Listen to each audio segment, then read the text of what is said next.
Welcome to கல்வி IAS academy YouTube channel. Online free Tamil சீரீஸில் ஒவ்வொரு இயலாக பார்த்துக்கிட்டு இருக்கோம். இன்றைக்கி 9th ஸ்டாண்டர்டுடைய இயல் 1ல் இலக்கணம் பார்க்க போகிறோம். தொடர் இலக்கணம் இதுதான் ஹெட்டிங். ஆல்ரெடி பார்த்தீங்கன்னா 6th 7th 8th 10th இதில் இருக்கக்கூடிய எல்லா இலக்கண போர்ஷனையுமே நம்ம கவர் பண்ணிட்டோம். இது எல்லாமே கல்வி ஐஏஎஸ் அகாடமியோட பிளேலிஸ்ட்டில் டோட்டலாக கம்பைன் ஆகி இருக்கும். உங்களுக்கு ஏதாவது வேணும்னு நினச்சிங்கன்னா, ரெஃபர் பண்ணணும்னு நினச்சிங்கன்னா அதையெல்லாம் நீங்கள் செக் அவுட் பண்ணி பார்க்கலாம். ஸோ இன்றைக்கான கிளாஸ் பாருங்கள், தொடர் இலக்கணம். ஸோ இதெல்லாம் பார்த்தீங்கன்னா வரக்கூடிய எழுவாய், பயனிலை இது எல்லாமே நம்ம ஆல்ரெடி பார்த்த ஒன்று தான். ஸோ இதிலெல்லாம் பார்த்தீங்கன்னா இன்னும் கொஞ்சம் எக்ஸ்ட்ராவாக என்ன சொல்லியிருக்காங்கன்றத பார்க்க போகிறோம். எல்லாமே எக்ஸாம் பாயிண்ட் ஆஃப் வியூவில் மட்டும்தான். புதுசாக பார்க்குறவங்களுக்கு பேஸ் நல்லாவே வர்ற மாதிரி இருக்கும். ஆல்ரெடி படித்தவங்களுக்கு ரிவைஸ் பண்ணிக்கிற மாதிரி. ஓகே, இப்போ பாருங்கள், எட்வர்டு வந்தான் அப்படின்னு ஒன்று கொடுத்துருக்காங்க பாருங்கள். இதிலேருந்தே ஆரம்பிக்கலாம். ஸோ இந்த இடத்துல எழுவாயை பற்றி பேசுகிறாங்க. பெயர் சொல் அப்படிங்கிறது எட்வர்டு அப்படிங்கிறது இங்கே இருக்குது. அது என்ன பெயர் சொல் பாருங்கள். இந்த சொற்றொடர் எழுவதற்கு அடிப்படையாக அமையக்கூடிய சொல் தான் பெயர் சொல் அப்படின்னு சொல்கிறாங்க. இந்த எட்வர்டு வந்தான் இதோட பேஸே என்னன்னு பார்த்தீங்கன்னா இந்த எட்வர்டு அப்படிங்கிற சப்ஜெக்ட் தான். அப்போ பெயர் சொல்லுங்கிறது சப்ஜெக்ட். சிம்பிளாக ஞாபகம் வச்சுக்கோங்க. அடுத்தது பாருங்கள், சொற்றொடரில் வினைச்சொல் அப்படிங்கிறது இங்கே இருக்குது. என்னது வினைச்சொல்? வினைன்னா வெர்புன்னு சொன்னோமா. அப்போ இதில் பாருங்கள், கனகாமரம் பூத்தது. இதை நீங்கள் பிரிச்சிங்கன்னா சென்டென்ஸ் பேட்டர்ன்னு ஒரு இது இங்கிலீஷில் படிச்சிருப்பீங்க. அப்படி இதை போட்டு பாருங்கள். வெர்ப் அப்படிங்கிறது அந்த வினை அப்படிங்கிறது இதற்கான பயனை மீன் பண்ணுது. சரியா? அப்போ இது என்ன பேர்? பயனிலை. இதை ஞாபகம் வச்சுக்கோங்க. அடுத்தது பாருங்க, மீனா கனகாமரத்தை சூடினாள். இதில் மீனா அப்படிங்கிறது எழுவாய் அப்படின்னு சொல்கிறாங்க. அதே மாதிரி இந்த எழுவாயினுடைய பயன் தான் என்னது? சூடினாள். புரிஞ்சா? அப்போ மீனாங்கிறது சப்ஜெக்டு, சூடினாள்ங்கிறது வெர்பு. இதுதானே அதோடைய பயனை குறிக்குது. அப்போ இந்த கனகாமரம்னா என்னது? அது இங்கே இருக்கு பாருங்க, செய்யப்படு பொருள். சரியா? இதை நீங்கள் பார்த்து வச்சுக்கிறணும். மீனா கனகாமரத்தை சூடினாள். எதை சூடினாள்? எதை அப்படிங்கிற கேள்விக்கு விடையாக வருவது தான் செய்யப்படு பொருள். சரியா? கனகாமரத்தை. இதை கொஞ்சம் ஞாபகம் வச்சுக்கோங்க. அடுத்தது பாருங்க, ஒரு தொடரில் எழுவாயும் செய்யப்படு பொருளும் பெயர் சொல்லாகவும் பயனிலை வினைமுற்றாகவும் இருக்கும். அப்போ எழுவாய்ங்கிறது என்னவா இருக்கும்? பெயர் சொல்லா இருக்கு.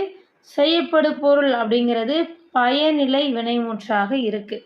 பயனிலை அந்த தொடரின் பயன் நிலைத்து இருக்கும் இடமாகும். ஒரு தொடரில் செய்யப்படு பொருள் இருக்க வேண்டும் என்கிற கட்டாயம் இல்லை. பார்த்து வச்சுக்கோங்க, கொஞ்சம் முக்கியமான ஒன்று. செய்யப்படு பொருள் தோன்றும் தொடர் விளக்கமாக இருக்கும். அடுத்தது பாருங்க, படித்தாய் ஒன்று கொடுத்துருக்காங்க பாருங்க. இத்தொடரில் படித்தாய் என்பது பயனிலை. நீ என்னும் எழுவாய் வெளிப்படையாக தோன்றவில்லை. ஸோ அப்போ இந்த இடத்துல எழுவாய் வெளிப்படையாக வரலை. வராததுனால இது என்னது பாருங்க? தோன்றா எழுவாய். புரியலையே அப்படிங்கிற மாதிரி யோசிச்சிங்கன்னா இந்த ரெண்டுக்குமான மீனிங்கை பாருங்க. எட்வர்டு வந்தான், அதே மாதிரி படித்தாய். இந்த ரெண்டுக்குமான டிஃபரன்சியேஷன் என்ன? எட்வர்டு வந்தான் முழுமையாக நமக்கு புரியுது. ரீசன் என்ன அப்படின்னு பார்த்தீங்கன்னா, இதில் இந்த எட்வர்டு வந்தான்ல எட்வர்டுங்கிறது என்னவா இருக்குது? எழுவாயாக இருக்குது. இது படித்தாய் அப்படிங்கிற இதில் பாருங்க, நமக்கு பொருள் முழுசாக புரியலை. யார் படித்தாங்க என்ன ஒன்றுமே புரியலை. ஸோ அப்போ காரணம் என்ன? இங்கே எழுவாய் வெளிப்படையாக வரவில்லை. ஸோ அப்படி வெளிப்படையாக வராததுனால இதை நம்ம என்ன சொல்கிறோம்? தோன்றா எழுவாய்ன்னு சொல்கிறோம். அப்போ இது ரெண்டையுமே நீங்கள் கம்பேர் பண்ணி பார்த்தீங்கன்னா இது உங்களுக்கு புரிஞ்சிடும். அடுத்தது பாருங்க, நான் வந்தேன் கொடுத்துருக்காங்க பாருங்க. இத்தொடரில் வினைமுற்று பயனிலையாக வந்தது. இது வினை பயனிலை. புரிஞ்சா? இதுதான் வினை பயனிலை. வினைமுற்று இதோடைய பயனாக வந்திருக்கு, பயனிலையாக வந்திருக்கு. சரியா? இதை ஞாபகம் வச்சுக்கோங்க. அடுத்து பாருங்க, சொன்னவள் கமலா. சொன்னவள் கமலா. கமலா என்னும் பெயர் சொல் பயனிலையாக வந்துள்ளது. எனவே இது பெயர் பயனிலை. பெயர் பயனிலை, வினை பயனிலை குழப்புற மாதிரி இருக்கேன்னு யோசிச்சிங்கன்னா சிம்பிளாக ஒரு விஷயத்த நீங்கள் ஞாபகம் வச்சுக்கோங்க. என்ன அப்படின்னு பார்த்தீங்கன்னா, இதில் இந்த வந்தேன் அப்படின்னு ஒரு வார்த்தை முடியுது பார்த்தீங்களா, அந்த முடிகிற அந்த செகண்ட் ஹாஃபை எடுத்துக்கோங்க. இந்த செகண்ட் ஹாஃப் நான் வந்தேன், இதில் இந்த செகண்ட் ஹாஃபை இந்த செகண்ட் பார்ட்டை நம்ம எடுத்துக்க போகிறோம். இது ஃபஸ்ட் பார்ட், இது செகண்ட் பார்ட்டு. அதே மாதிரி சொன்னவள் கலா, இதுலையும் இந்த செகண்ட் பார்ட்டை நம்ம எடுத்துக்க போகிறோம். இங்கே செகண்ட் பார்ட்டுங்கிறது என்னவா இருக்குது, ஒரு வினை, அதாவது வெர்பு இருக்குது. வெர்புங்கிறது 3 காலத்தையும் குறிக்கும். இதை சிம்பிளாக நீங்கள் ஞாபகம் வச்சுக்கிறோம். வந்தேன், வருவேன், வருகின்றேன், இந்த மாதிரி 3 காலத்துக்கு வரும். அப்போ அது வெர்பு. அப்போ வெர்பு வந்துச்சுன்னா அது வினை பயனிலை. இதை மட்டும் பாருங்கள் போதும். அதே மாதிரி இங்கே பாருங்கள், கலா அப்படிங்கிறது என்னது, ஒரு நவுன், ஒரு பெயர் சொல் தானே. ஸோ அப்போ கலாங்கிறது பெயர் பயனிலை. அவ்வளோதான். ஸோ அப்போ ஒரு கொடுத்துருக்கிற ஒரு சென்டென்ஸோட செகண்ட் பார்ட்டை பார்க்கணும். இதை மட்டும் ஞாபகம்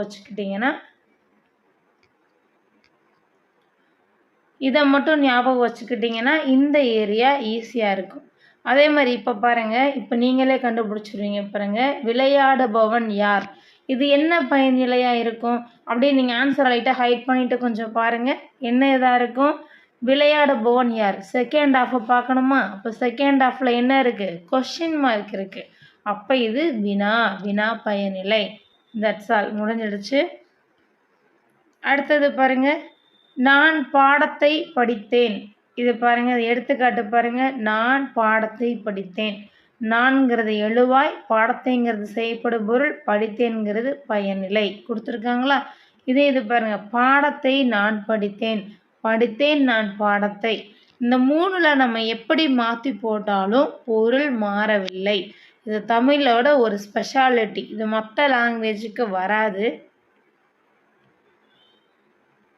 அடுத்தது பாருங்க, நல்ல நூல் ஒன்று படித்தேன். இங்க இருக்கு பாருங்க, நல்ல என்னும் சொல் எழுவாயாக வரும். பெயர் சொல்லுக்கு அடையாக வருகிறது. எனவே இதை பெயரடை என்பர். பார்த்தீங்களா, இதை எப்படி ஞாபகம் வச்சுக்கலாம், வெரி ஈஸி. பாருங்க, நல்ல நூல். ஓகே, நல்ல நூல். இந்த நூலை பற்றின சிறப்பை இங்கே நம்ம சொல்கிறோம், அப்படி தானே. நல்ல நூல், நல்ல அப்படிங்கிறது குவாலிட்டியை மீன் பண்ணக்கூடியது. அந்த நூலை பற்றின ஒரு குவாலிட்டி, ஒரு சிறப்பை நம்ம சொல்கிறோம். அப்போ அந்த பெயருக்கு ஒரு குவாலிட்டியை கொடுக்கறதுனால, பெயர்னா இங்கே என்னது, நூலுங்கிறது ஒரு பெயர் சொல். அந்த பெயருக்கு ஒரு குவாலிட்டியை கொடுக்கறதுனால இது பெயரடை. அடுத்து பாருங்க, மகிழ்நன் மெல்ல வந்தான். இதில் பார்த்தீங்கன்னா மெல்ல அப்படிங்கக்கூடிய சொல் வந்தான்கக்கூடிய வினை பயனிலைக்கு அடையாக வருகிறது. அப்படி தானே, மெல்ல வந்தான். அப்போ வந்தான்னா என்னது, ஒரு வினை. அப்போ வினைக்கு முன்னாடி வர்றது தான் என்னது, வினையடை. பெயரடை வினையடை ஒரு மாதிரி இருக்கேன்னு யோசிச்சிங்கன்னா அப்படியே இங்கிலீஷில் பாருங்கள், அட்வர்ப் அட்ஜெக்டிவ் படிச்சிருப்பீங்க இல்லையா. வெர்புக்கு சிறப்பிச்சு சொல்கிற மாதிரி வந்துச்சுன்னா அட்வர்ப், அதான் இங்கே வினையடை.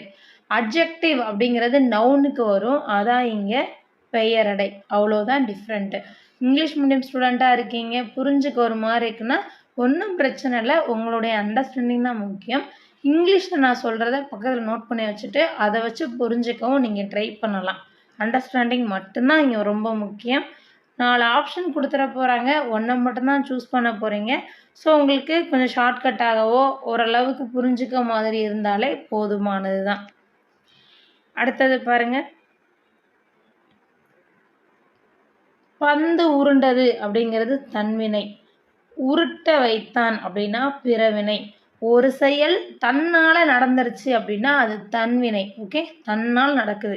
பந்து உருண்டது. ஓகே, இந்த இடத்துல பாருங்க, இந்த வினை சொல்ல கவனிங்க.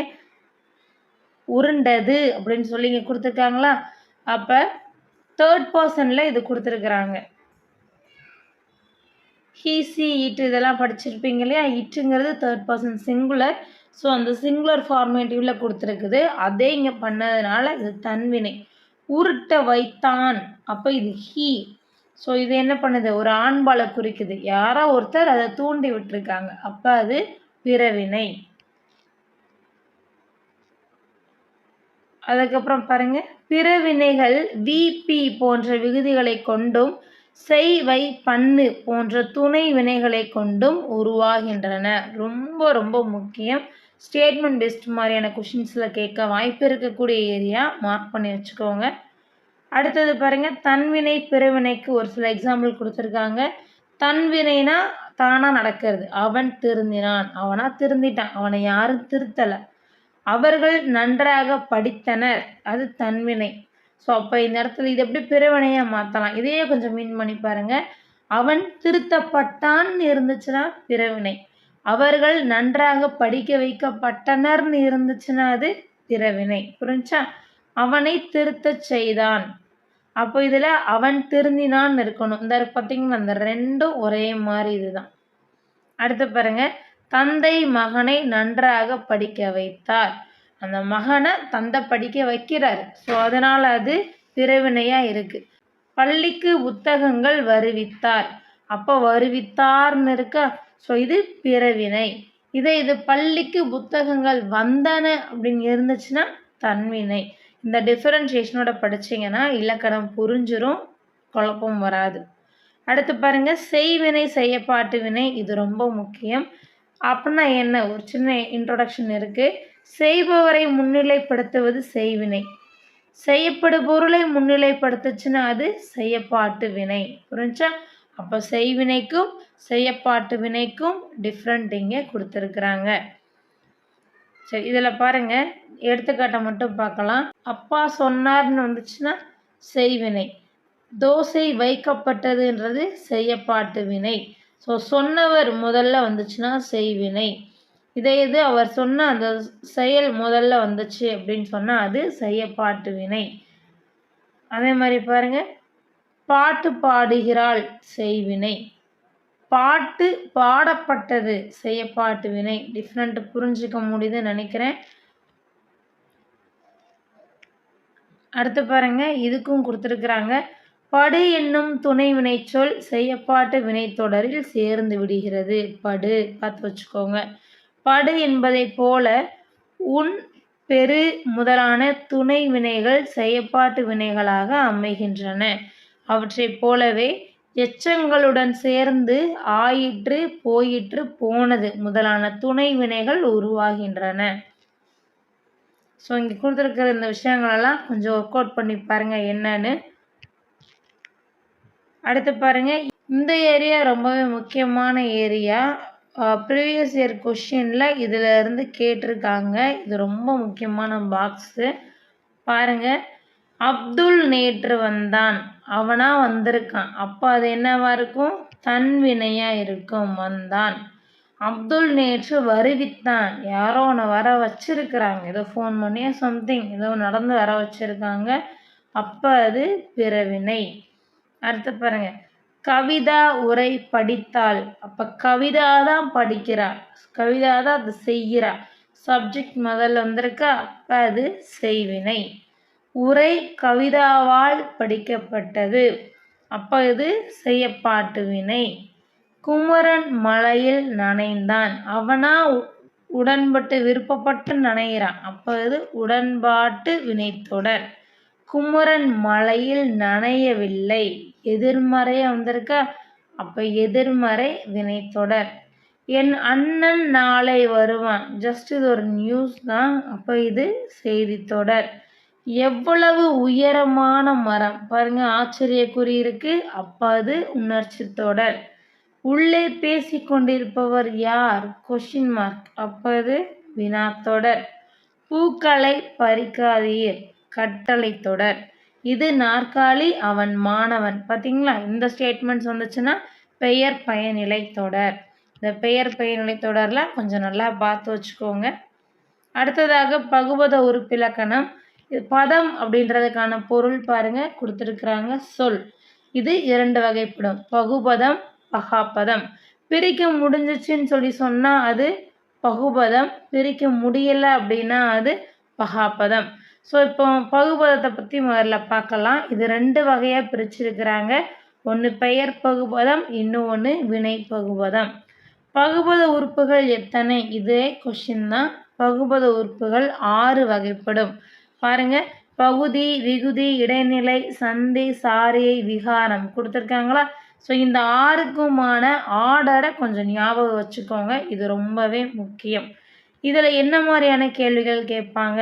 சொல்லின் முதலில் வந்தால் பகுதி, இறுதியில் வந்தால் விகுதி. இதை ஞாபகம் வச்சுக்கோங்க. இந்த ஒரு வார்த்தை போதும். இடைநிலைங்கிறது பகுதிக்கும் விகுதிக்கும் இடையில வரும். சந்திங்கிறது எங்கே வரும்?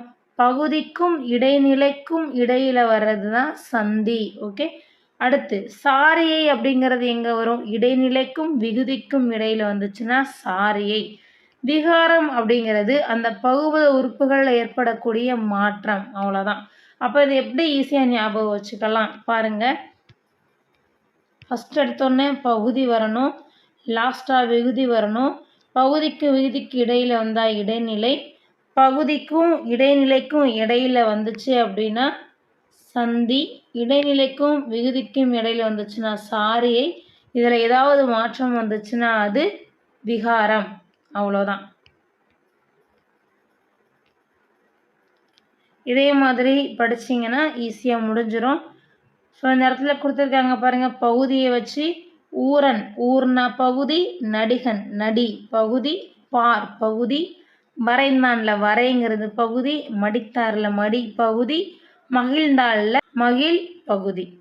அடுத்து விகுதி கொடுத்துருக்காங்க பாருங்கள், இது ரொம்ப முக்கியம். ஆண் அப்படின்னா ஆண்பால் வினைமுற்று விகுதி, பெண்பால் வினைமுற்று விகுதி, பலர்பால், ஒன்றன்பால், பலவின்பால் எல்லாம் இங்கே கொடுத்துருக்குறாங்க. இதை ஒரு தடவை பார்த்து வச்சுக்கோங்க. இந்த பாக்ஸ் ரொம்ப ரொம்ப ரொம்ப ரொம்ப முக்கியமான ஒரு பாக்ஸ். ஓகே. அதே மாதிரி இதில் பார்த்தீங்கன்னா நம்ம இந்த யா ஆ வச்சு வந்துச்சுன்னா பெயரச்சம் நம்ம ஆல்ரெடி படிச்சிருக்கோம் இல்லையா? ஸோ கொஞ்சம் ஞாபகம் வச்சுக்கோங்க. ஊல முடிஞ்சிச்சுன்னா வினையச்சம், ஈல முடிஞ்சாலும் வினையச்சம் தான். கா, இய, இயர் இதெல்லாம் முடிஞ்சிச்சுன்னா அது வியங்கோள் வினைமுற்று. அல் அப்படிங்கிற விகுதியில் வந்துச்சுனாலே அது தொழிற்பெயர். இதெல்லாம் கொஞ்சம் ரிவைஸ் பண்ணி பாருங்கள், முக்கியமான ஏரியா. அதே மாதிரி இடைநிலைகள் இங்கே கொடுத்துருக்காங்க பாருங்கள். இத்து அப்படிங்கிறது இறந்த கால இடைநிலை. இட் அப்படிங்கிறது இறந்த கால இடைநிலை. இதில் பாருங்கள், இத்து, இட்டு, இரு, இன்னு இதெல்லாம் இடைநிலை விகுதிகள். அதே மாதிரி கிரு பாருங்க, கிரு, கின்று, ஆனின்று நிகழ்கால இடைநிலை. அப்போ எதிர்கால இடைநிலைனா என்ன? இப்பு, இவ்வு, இக்கு இதெல்லாம் கொஞ்சம் பார்த்து வச்சுக்கோங்க. எதிர்மறை இடைநிலை இல், அல், ஆ. பெயர் இடைநிலைகள் கொடுத்துருக்குறாங்க. ஸோ இதில் ரொம்ப முக்கியமானது என்ன அப்படின்னு பார்த்தீங்கன்னா, இறந்த காலம் படிங்க, நிகழ்காலம், எதிர்காலம் இதை மட்டும் கொஞ்சமாவது ரீட் பண்ணி வச்சுக்கோங்க. அடுத்து சந்தி அதே மாதிரி கொடுத்துருக்காங்க, சாரியை கொடுத்துருக்குறாங்க, எழுத்து பேர் கொடுத்துருக்காங்க பாருங்கள். எழுத்து பேர் பகுபத உறுப்புகளுக்குள் அடங்காமல் பகுதி விகுதிக்கு நடுவில் காலத்தை உணர்த்தாமல் வரும் மெய்யெழுத்து எழுத்து பேருன்னு சொல்லி சொல்கிறாங்க. பெரும்பாலும் இத்துங்கிறது தான் எழுத்து பேராக இருக்கும். இது ரொம்ப முக்கியமானது. நம்ம படித்ததெல்லாம் இந்த எடுத்துக்காட்டுகளில் அப்ளை பண்ணி பாருங்கள், கொஞ்சம் ஈஸியாக இருக்கும். ஸோ புக் பேக்கில் இருக்குது, நீங்கள் படித்ததை வச்சு போட்டு பார்த்தீங்கன்னா இது ரொம்பவே ஈஸியாக இருக்கும். அடுத்த அறிவை விரிவிசை. இந்த ஏரியா முக்கியமான ஏரியா. திராவிட மொழிகளின் ஒப்பிலக்கணம் ராபர்ட் கால்டுவெல். மொழிபெயர்ப்பும் ஒளிபெயர்ப்பும் மனவை முஸ்தபா. தமிழ்நடை கையேடு மாணவர்களுக்கான தமிழ் என் சொக்கன். இதில் ராபர்ட் கால்டுவெல் ஆல்ரெடி கேட்ட கொஷின், பார்த்து வச்சுக்கோங்க. ஸோ இதோட இந்த ஃபஸ்ட் இயல் இலக்கணம் முடிஞ்சிடுச்சு. தேங்க்யூ அண்ட் தேங்க்ஸ் ஃபார் வாட்சிங்.